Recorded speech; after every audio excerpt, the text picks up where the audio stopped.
In June, the Gallagher Bluedorn hosted a one-of-a-kind performance featuring an entirely local cast and countless volunteers. We already did a preview, but here's the extended behind-the-scenes look at North Star Community Services' My Son, Pinocchio. The musical My Son, Pinocchio, hosted in the Gallagher Bluedorn, was a fine addition to the series of productions North Star Community Services has produced. Each has eclipsed the last in scope, with seasoned Waterloo director Greg Holt helming the course for nearly a decade. So I think it's been in since about 2008 or 9, somewhere in there. Yeah, it's been quite a while. It's been quite a journey. North Star is a nonprofit organization throughout Northeast Iowa that provides vocational, they have occupational, and they have recreational community support services for their consumers who tend to be adults that need assistance. My wife has worked in this field for many, many years, so I'm familiar with North Star and what they do. And I've known Greg Holt, who's the director, for 20 plus years, and so when he asked me if I wanted help with this one, I jumped at the chance. So yeah, I'm Geppetto in the story of Pinocchio. Generally, we bring in more people from the outside who are like actors in the community, and this time we've just brought in one. Now Chelsea, she's got a leading role too. I'm the Blue Fairy. I've been a rehabilitation specialist at North Star Community Services for the last 6 years. I actually started out as a volunteer. I didn't have any experience with people with disabilities before, but I had a lot of theater background. So Greg Holt, who is our director, sent me an email and said he thought I would be a really good brat. I asked him what the show was. It was Willy Wonka and the Chocolate Factory, and I was Veruca Salt. I was here for 2 weeks, and I absolutely loved it. It was just a great experience, and about a year later, I asked if I could work here. So I've been involved with all of the shows since then. So we have 2 people who have leading roles who we're bringing in, but normally we have 3 or 4, so this is the most North Star-centric production we've done. North Star's series of productions have all been beloved classics, including Alice in Wonderland, Peter Pan, and The Jungle Book. And My Son Pinocchio was no exception. With each show that we come up with, we're trying to find a show that's kind of festive and fun and one that people would know. And we looked at a couple different ones and decided Pinocchio would be a fun one to do. Our retelling is a little bit different as the typical Pinocchio.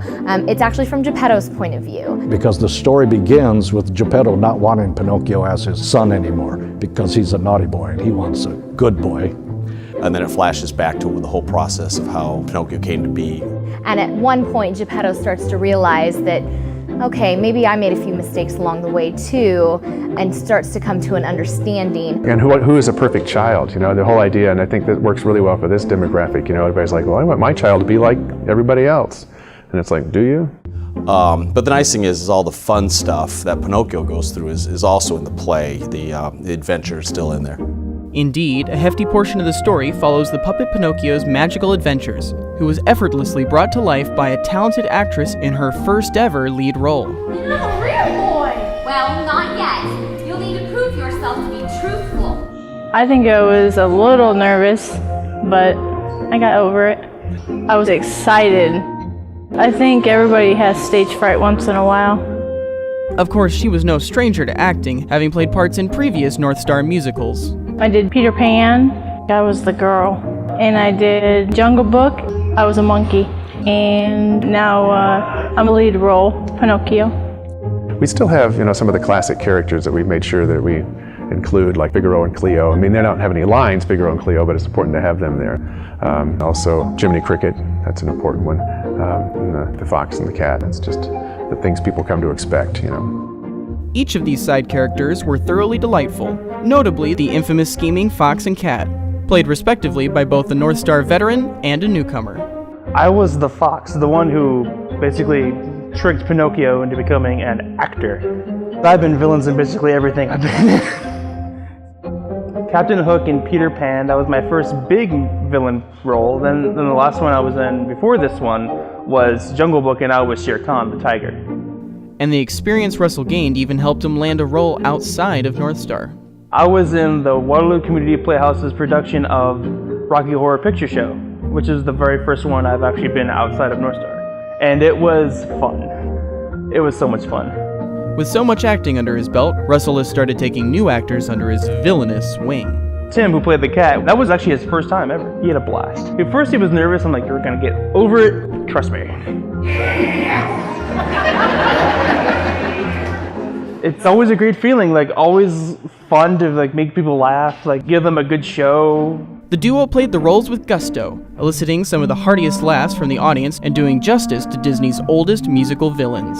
I was a big Disney kid growing up. I actually did wonder at first if we're gonna do like the cartoon or the live action. When I found out it's the cartoon, I'm like, makes sense. I used to watch the cartoon on TV all the time. I'd always rerun it and rewatch it again. I'd say my favorite part was the part where pulling Pinocchio back and forth.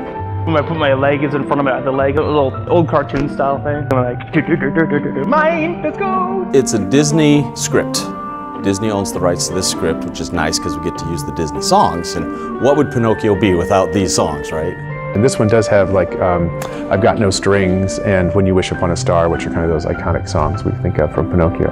That was the hardest part for me, doing the song and moving the cane and walking at the same time. I did find the song on YouTube, so I practiced with that a few times. I did not realize there was so much into it. And in fact, in times when we had nothing to do, we would go into our music room and practice our songs. We go over it and over it and over it and over it, and eventually after a couple months, it starts to click. Because we start working 3 months out, and we get more intense as the rehearsals go by. We start rehearsing once a week, and then the next month we rehearse twice a week, and the next month 3 times a week, and then we put it all together for the last little bit. Just in one half at a time, then the second half, and then doing all at once in one go. Nothing is left to chance. There are so many details that are being worked in, whether it be with the costumes, the lights, the sounds, the sets, everything is it's really amazing. And what's really, really important is you have to surround everything with the production element. You got to have the costumes, you got to have the set. Haley's done a great job with the costumes, putting different colors, different color groups together for different things. And Bill keeps pushing the levels higher and higher every time, and he does a great job of filling the stage. And especially a space like Gallagher is so big, you really want to be able to fill it up. There's 13 scenes altogether, so this is the most complex set that we've ever done for a North Star production. The set designer, Bill Close, has become a staple of these North Star productions, using his unique talent as a mega sculpture builder to design magnificent stage scenery and props. 6 years ago, I was contacted by Pat Moreland, the art director here at North Star. He was responsible for designing and building the sets for when North Star was starting their musical productions. When he was in junior high, he worked with me on building sets for our school plays, and he wanted some advice. I was fascinated by the whole process. I really saw the value of what they were doing, and then Pat left North Star, went on to other things, and they asked if I would continue doing the sets, and I said absolutely. By then I was hooked and in love with the whole process of what they do here. So yeah, it's become my passion, and my retirement is designing and working for these folks. Of course, he couldn't do it all without a little help.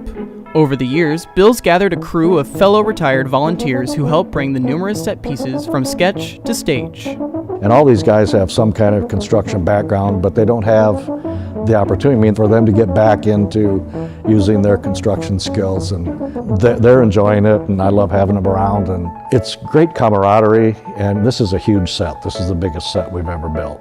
And it's been wonderful to have his help in being able to expand things to that size. Gallagher has the capability of doing some wonderful things, so we like to use what they have. We're flying a lot of the scenery at Gallagher, big pieces of the scenery that'll come down from the ceiling.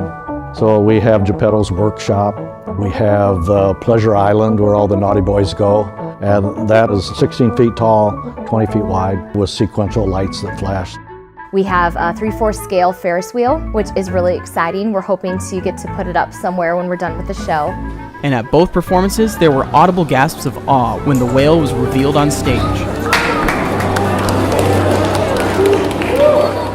Oh, it was enormous. I took pictures of all of it before they set it up.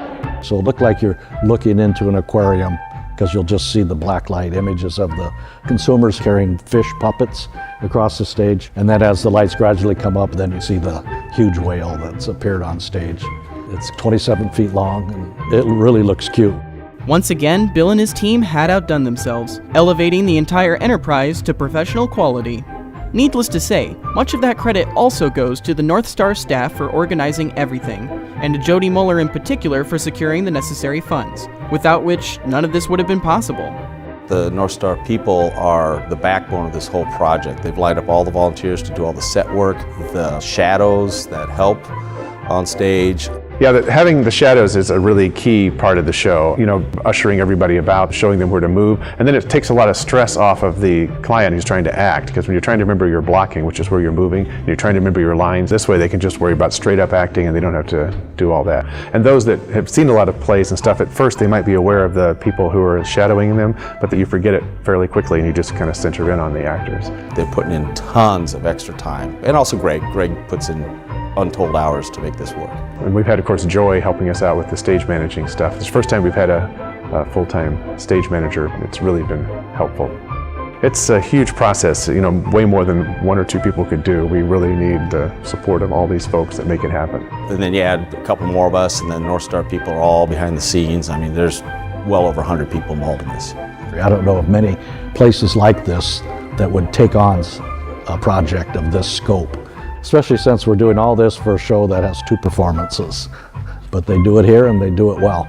Yeah, you feel like, oh, it's just 2 performances, but you know, the number of people that get to see it, you know, because the place holds 2,400 seats or something, and we hold about 2,000 people for each performance. So I think the word's getting around now that it's a show that it's worth seeing, so we have more people coming in. And then it's completely free, which I think is important, but yeah, it needs to have a lot of impact to it. And so it's nice that we can find the funding to do it so that we can really give it that wonderful pow that it needs. There are a lot of organizations that help sponsor this. So it's a community project and something that Waterloo and Cedar Falls should be very proud of, that we are providing this opportunity. Everybody that wants to be in the show is. And we have people that are confined to a wheelchair, they're nonverbal, but they'll be in the play. And it's great to be able to have everybody involved together and get them a chance to really shine on stage. A lot of these folks have never had an opportunity like that. At the end of our performance, after the curtain call, out in the main lobby, they're hugging each other, their parents are taking photographs, and the joy is contagious. I love it. My mom came to the first one. She liked it. She took lots of pictures, so I'm gonna get some from her, and then I'm gonna incorporate some from like all the other plays I was in and make a scrapbook. Like after the play, it was a blast just seeing all the people that were like, sometimes they give you flowers, they'll give you hugs.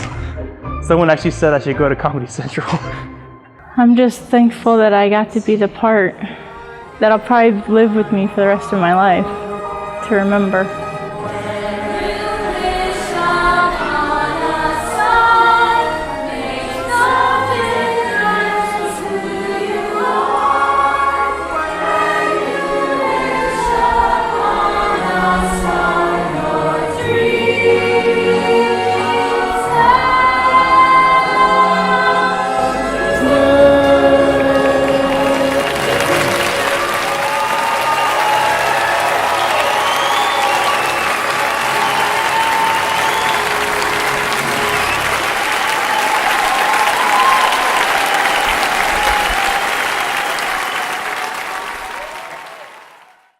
Huge thanks to staff at North Star, as well as the many sponsors and volunteers who helped make this possible and keep the performance free. Dreams really did come true that day for each and every one of the stars. Well, that's it for this episode of Arts Overlook. I'm your host, John Stanish. Thanks so much for watching.